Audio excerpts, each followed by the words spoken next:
the West. The only country with some links with the West, it was Turkey, being a member of NATO. Either Romania or Bulgaria or the newly established countries, were looking, for a better future for friends. But we were far from being on the Western radar, regarding our domestic or international evolutions. Today, Black Sea is a region of strategic importance for NATO. We just had an important summit, and by the way, Mr. Landsbergis, thank you very much for the perfect conditions, Lithuania offered to us all when you hosted the summit in Vilnius. And we have a strong base, for addressing the very important issues which we have in the Black Sea. And we have a very good framework, either to discuss about threats, and threats continue to come from Moscow, from Russia, or to continue to fight and to look for opportunities of cooperation, because I think that that's why diplomacy is. We should preserve our hopes that cooperation, at the end of the day, will be saved in our region too. So, ending my, I hope not very long introduction, it is my privilege to invite Mr. Odobescu to address the topic which we decided to discuss this afternoon. And later on, I invite also Mr. Landsbergis to contribute to our conversation, especially taking consideration that Baltic Sea, and that's a personal point of view, looks to me to be a NATO sea in this moment, as long as Finland, already joined the organization, and Sweden is not far from that moment. But first of all, it is my pleasure to invite Mr. Odobescu to take the floor. Thank you. Your Excellency, dear Gabrielius, dear Minister, thank you for joining us. Dear colleagues, first of all, allow me to thank you for being here today at the annual meeting of the Romanian ambassadors. And I will start underlining what is obvious. Lithuania and Romania are close partners and allies. And we are friends, and we share the same visions about Europe, about the security from the Baltic to the Black Sea. Unfortunately, both of our regions and the entire Europe are shaken by the barbaric war which Russia still waged against Ukraine. The war is a culmination of a decades-long Russia policy of attacking the territorial integrity and sovereignty of its neighbors. This long-lasting Russian approach to its neighborhood has affected regional security from the Baltic to the Black Sea. Of course, I will speak more about the Black Sea. And here in the Black Sea, the situation has worsened as a result of the continued illegal actions which Russia has been conducted before and after the launch of the war against Ukraine. Russia is declaring no-go zones for navigation, which overlap with the exclusive economic zones of the other countries in the Black Sea.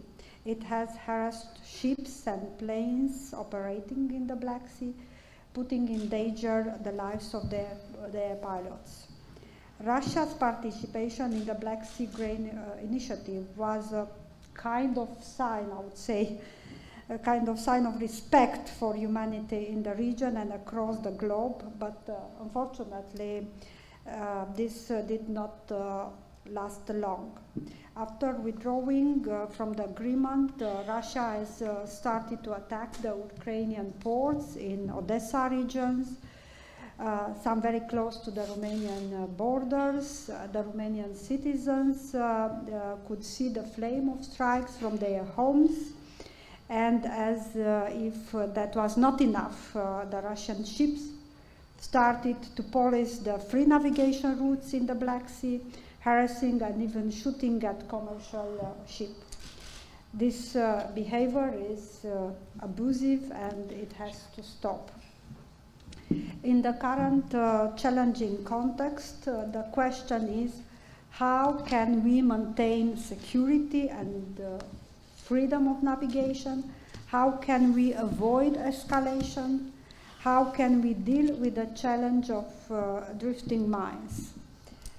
At national level, we have intensified interagency consultation on the security situation in the Black Sea. We keep the situation under close review. We maintain a close dialogue with our allies in NATO. We have intensified our dialogue and cooperation with our close allies at the Black Sea, I mean Bulgaria and Turkey. Together with NATO, we have increased air patrolling over the Black Sea. Protecting security at sea complements what we have been doing to reinforce deterrence and defense of Romania's territories. We have made steady efforts to ensure a robust NATO presence, which together with our forces represent a powerful signal of allied security and solidarity. We are grateful to our allies which contribute with forces. We will continue to work with our allies to prevent conflicts and ensure effective defense. We are happy that together with Lithuania and other Eastern allies, we have managed to build up a strong forward presence along the eastern flank. Security in Europe, security in the eastern flank is not complete without the security of our neighbors, Ukraine, Republic of Moldova, and Georgia. Romania will continue to offer its multi-dimensional support for Ukraine, including for the grain transit. At the same time, we will continue to help Republic of Moldova and Georgia to strengthen their defense and their resilience. We count on the support of our NATO and EU partners to help in this effort. In an even changing strategic and geo-economic environment, improved connectivity has become equal to enhance security. It is therefore of paramount importance to address the connectivity security nexus.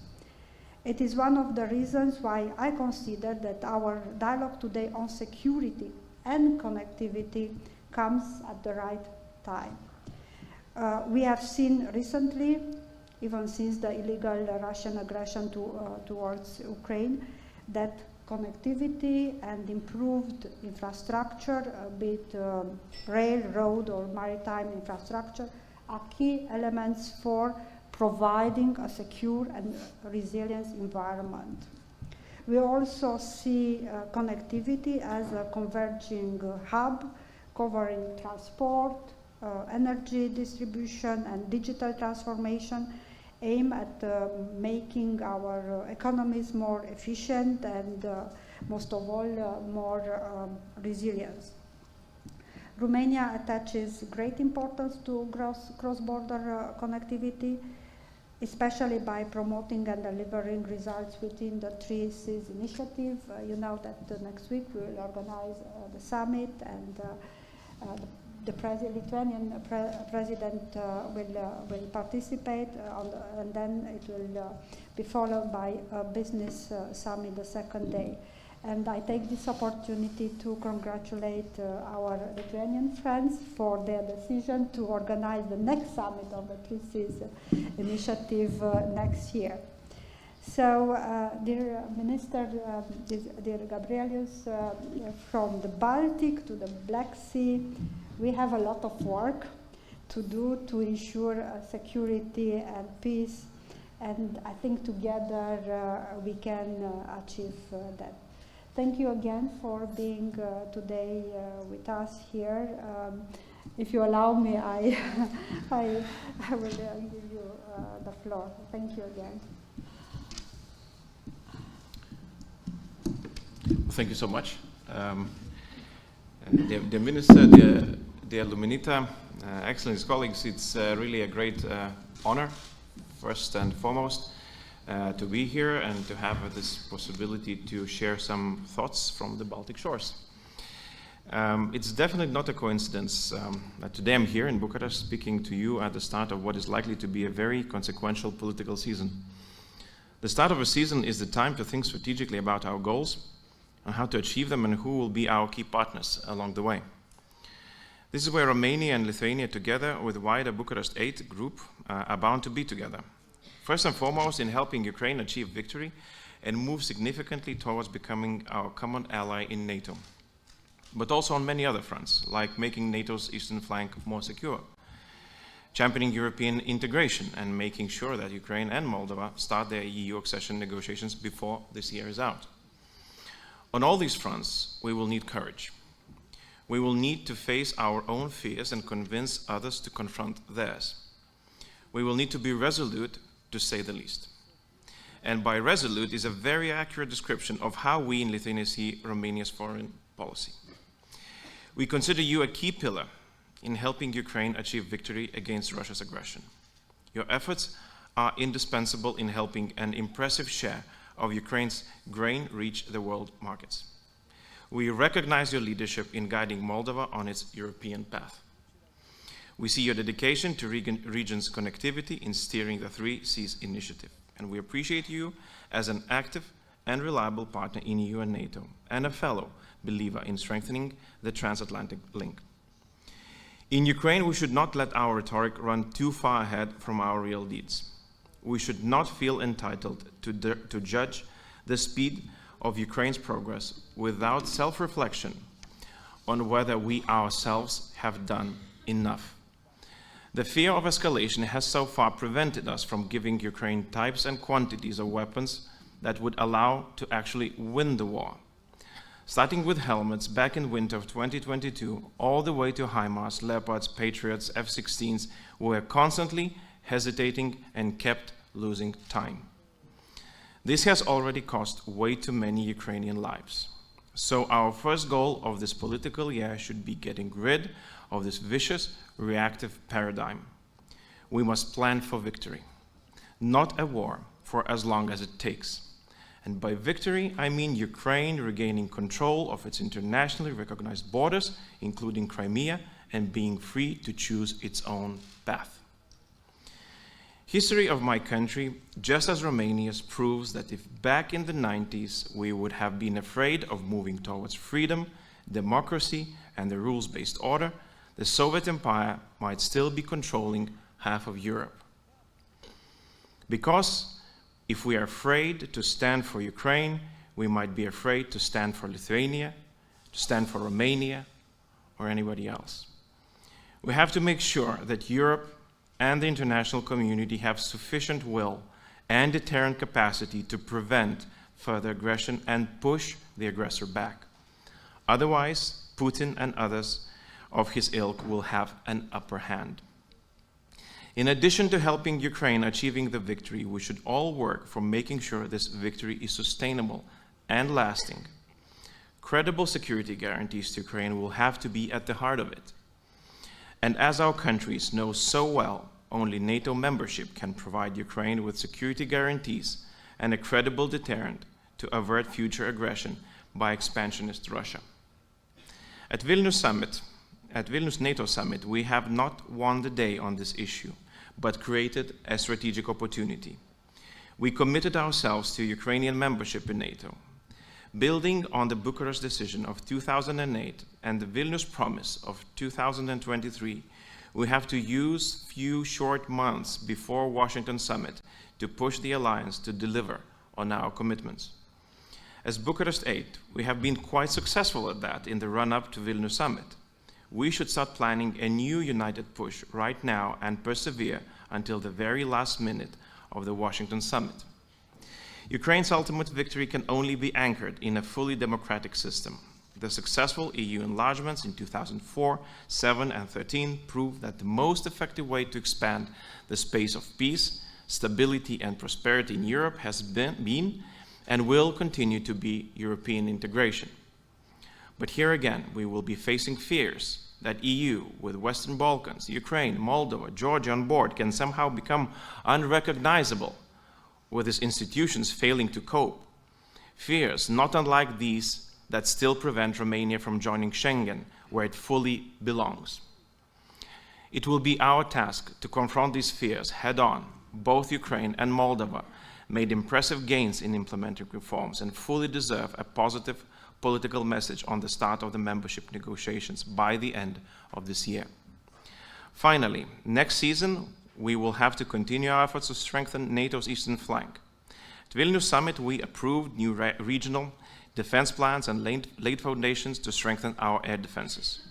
Finland's participation as a NATO ally and a hopefully swift accession by Sweden also add to our common security.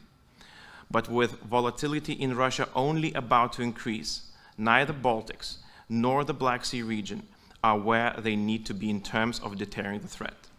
Plans do not deter by their mere existence. Generation of sufficient forces by allies, significantly more troops stationed along NATO's eastern borders, even during peacetime, and restarting the defense industry is what is needed to make a real impact. As frontline states, it will be our mission to call spade a spade and keep reminding the price of inaction. Dear colleagues, as much as I would like to, it is difficult to end on a lighter note. While the hot war is raging in Ukraine, the contours of a new Cold War are taking shape. The rules-based international order is increasingly questioned. New alternative orders are being created as we speak. As we chart our foreign policy in these choppy waters, it is our moral and historical obligation to make sure that when the Iron Curtain falls again, it would not leave those who want to live in freedom on the other side, like it did almost 80 years ago. Thank you.